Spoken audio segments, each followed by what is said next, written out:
অনেক জায়গায় মতপার্থক্য তৈরি হয়েছিল, তবু তিনি আন্দোলন চালিয়ে যাচ্ছিলেন। এবং যে কথা বারবার অনিকেত মাহাতো বলছেন যে আইনি পরামর্শ উপেক্ষা করে অগণতান্ত্রিকভাবে কমিটি তৈরি হয়েছে, এর সঙ্গে অভয়ার বিচারের দাবিতে আন্দোলনও সঙ্গতিপূর্ণ নয়।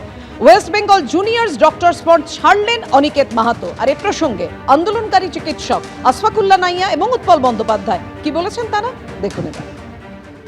ডব্লিউজেডিএফ ফরমেশন হয়েছিল খুবই স্বতঃস্ফূর্তভাবে, আপনারা জানেন, যেখানে এতদিন ধরে শুধুমাত্র 5 জন ট্রাস্টি মেম্বাররাই মানে অফিসিয়ালি পদ হোল্ড করে থাকতেন। সেখানে প্রেসিডেন্ট অনিকেত মাহাতো এবং আরও 4 জন, যেটা অর্ণব মুখোপাধ্যায়, দেবাশিস হালদার, রাজদীপ সাহু এবং কিঞ্জন নন্দ। তো 5 জন ব্যক্তি শুধুমাত্র ট্রাস্টটা পরিচালনা করছে। বাকি শয়ে শয়ে যারা ছাত্রছাত্রী, তাদের যে আর্যকরের আন্দোলনে সবাই রাস্তায় থাকা, সাধারণ মানুষ আন্দোলনে থাকা ইত্যাদি ইত্যাদিকে সম্মান জানাতে একটা নির্বাচনী প্রক্রিয়ার কথা ভাবা হয়েছিল এবং সেদিকে আগানো হচ্ছিল। তো সেখানে কিছু মত বিরোধ হয়েছে। সেক্ষেত্রে একেবারে এরকম হঠাৎ করে পদত্যাগ দেওয়া এবং নিজের কাছেই পদত্যাগ আলটিমেট জায়গায় দাঁড়াচ্ছে, এটা আমরা একটু অবাক হয়েছি, হতাশ হয়েছি এবং দুঃখ পাচ্ছি। আমি এ ব্যাপারে বিস্তারিত কিছু জানি না এখনো পর্যন্ত। তবে ডব্লিউবিডিএ তারা একটা ঐতিহাসিক আন্দোলন করেছিল। এখন তারপরে তাদের যে এটা তাদের ভিতরের বিষয়, আমার মনে হয় তারা নিজেরাই আলাপ আলোচনা করে এটাকে মেটাতে পারবে। আমার এ ব্যাপারে বিস্তারিত কিছু জানা নেই।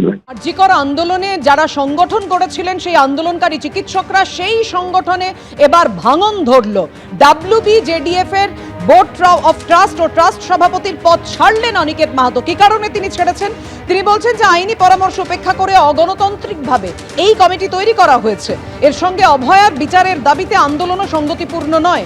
আপত্তির কথা তিনি বারবার জানিয়েছেন বলে মত দিয়েছেন। আইনি পরামর্শের কথা বলেছি, আপনারা কর্ণপাত করেননি। সন্দীপ সরকার আমাদের প্রতিনিধি আমাদের সঙ্গে রয়েছেন। কোনখানে মতবিরোধ হলো সন্দীপ, যে কারণে তিনি এই সিদ্ধান্ত নিলেন? দেখো, গতকাল অনিকেত মাহাতোর তরফে পশ্চিমবঙ্গ জুনিয়র ডাক্তার ফ্রন্টের যে ট্রাস্টি বোর্ড রয়েছে তাদেরকে চিঠি দেওয়া হয় এবং তিনি বলেন যে সম্পূর্ণভাবে আইনি পরামর্শ না নিয়ে ট্রাস্ট থাকা সত্ত্বেও আলাদা করে আরেকটি এক্সিকিউটিভ কমিটি গঠন করা হয়েছে ওয়েস্ট বেঙ্গল জুনিয়র ডাক্তার ফ্রন্টের তরফে। এবং এই যে এক্সিকিউটিভ কমিটি গঠন করা হয়েছে তার যে ভোটাভুটি হয়েছে, সেই ভোটাভুটির প্রক্রিয়া নিয়ে অনিকেত প্রশ্ন তুলেছেন এবং তিনি এটাও বলেছেন যে সম্পূর্ণ অগণতান্ত্রিকভাবে এই বিষয়টা হয়েছে। তাই তিনি আর এই ট্রাস্টের সঙ্গে বা এই ওয়েস্ট বেঙ্গল জুনিয়র ডাক্তার ফ্রন্টের সঙ্গে তিনি যুক্ত থাকতে চান না এবং তিনি তার পদত্যাগপত্র তিনি পাঠিয়ে দিয়েছেন। সোশ্যাল মিডিয়াতে এই বিষয়টা উল্লেখ করেছেন অনিকেত মাহাতো।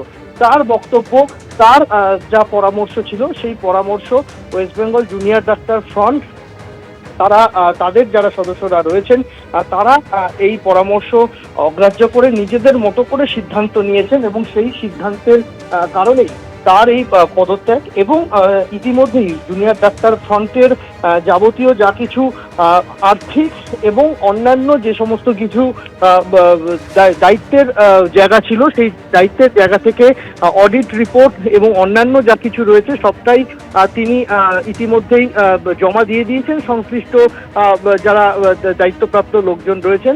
আজকের পর থেকে ওয়েস্ট বেঙ্গল জুনিয়র ডাক্তার ফ্রন্টের সঙ্গে তার আর কোনো প্রত্যক্ষ সম্পর্ক রইল না, এমনটাই অনিকেত মাহাতোর দাবি। ধন্যবাদ তোমায় সন্দীপ। তাহলে এবার প্রশ্ন উঠছে আরজিকর আন্দোলনের কি হবে, কিভাবে সেই আন্দোলন চালিয়ে নিয়ে যাবেন অনিকেত মাহাতো নিজে, তিনি কি বলছেন দেখাবো আপনাদের।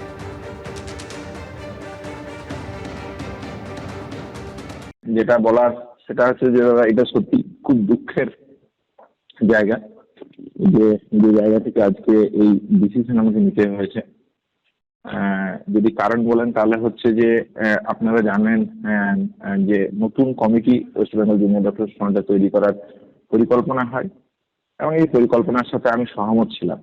কিন্তু দ্বিমতের জায়গা যেটা ছিল সেটা হচ্ছে যে আমাদের যে ট্রাস্ট যে বডি আছে 5 জনের তৈরি করা ট্রাস্ট বডি, সেই ট্রাস্টের বডির যেটা লিড মানে প্রহিবিশনের লিস্ট, আইনি যে কাগজ, সেই জায়গাতে নতুন করে এক্সিকিউটিভ কমিটি তৈরি করার কোনো প্রহিবিশন নেই। তাহলে আমি বলেছিলাম যে এইখানে আইনি পরামর্শ নেওয়া হোক এবং সেই আইনি পরামর্শ যে আসবে সেটা মেনে এই এক্সিকিউটিভ কমিটিকে ইনকর্পোরেট করা হোক। অথবা এই এক্সিকিউটিভ কমিটি তৈরি করা বেআইনি হবে। এই ছিল আমার অভিমত এক। দুই হচ্ছে আমার অভিমত যেটা ছিল যে আমার পোস্টিং মামলা এবং বিভিন্ন যে লিটিগেট মামলা ওয়েস্ট বেঙ্গল জুনিয়র ডক্টর ফ্রন্টের উপর চলছে, সেই জায়গা থেকে আইনি পরামর্শ নিয়ে আমাদের এগোনো উচিত বলে আমি দ্বিতীয় আইনি পরামর্শের কথা বলেছিলাম। তিন যে দ্বিমত ছিল যে আমরা যদি সংগঠন হিসেবে বা কমিটি হিসেবে, বডি হিসেবে আত্মপ্রকাশ করতে হয় বা রাখতে হয়, তাহলে 26টা মেডিকেল কলেজ অভয়ার ন্যায় বিচার সহ বিভিন্ন অগণিত মেডিকেল কলেজ ন্যায় বিচারের আন্দোলনের লড়াইয়ে যুক্ত হয়েছিল। তাহলে এই সমস্ত কলেজের মতামত, সমস্ত ছাত্রছাত্রীদের মতামত নিয়ে আমাদের বডি তৈরি করা উচিত বলে আমি মনে করেছিলাম। এটাই সত্যিকারের একটা গণতান্ত্রিক প্রক্রিয়া হবে বলে আমার মনে হয়েছিল। তাহলে এই জায়গাগুলোকে যখন আমি বারবার বলার পরেও সাধারণ মানুষ মানে বাকিরা যখন তোয়াক্কা না করে, আইনি পরামর্শের জায়গা যখন না নেয়, তখন আমার এই সিদ্ধান্ত আমি নিয়েছি। সত্যি এই সিদ্ধান্ত খুবই দুঃখের, খুবই যন্ত্রণার, কষ্টের, কিন্তু আমাকে এই সিদ্ধান্ত আজকে নিতে হয়েছে। হচ্ছে যে বিভিন্ন লোকজন যারা আমাদের সাথে আন্দোলনে ছিল, তাদের একটা অংশকে এর সাথে ইনকর্পোরেট করে এই ভোটাভুটি প্রক্রিয়া হয়েছে। এবং ভোটাভুটি প্রক্রিয়া শুধুমাত্র হয়েছে যারা পোর্টফোলিও, যারা বিভিন্ন পোস্টে আছে তাদের জন্য। বাকিটার ক্ষেত্রে মানে বাকি যে এক্সিকিউটিভ কমিটি যেটা তৈরি হলো, সেই কমিটিতে যারা এলো তাদের ক্ষেত্রে যে একটা গণতান্ত্রিক পদ্ধতি ফলো করা উচিত ছিল, সেই জায়গাটা আমরা দেখতে পেলাম না। এই যে সমস্ত মেডিকেল কলেজের ছাত্রছাত্রীদের যে মতামত নিয়ে West Bengal junior doctor front অভয়ার ন্যায় বিচারের লড়াই করেছিল, তাহলে সমস্ত কলেজের যে মতামত নেওয়ার প্রয়োজন ছিল, এই মতামতটা যদি আমরা না নিই, তাহলে সত্যিকারের ডেমোক্রেটিক বডি বা অভয়ার ন্যায় বিচারের সাথে কিভাবে সংগতিপূর্ণ হয়। এবিপি আনন্দ এগিয়ে থাকে, এগিয়ে রাখে।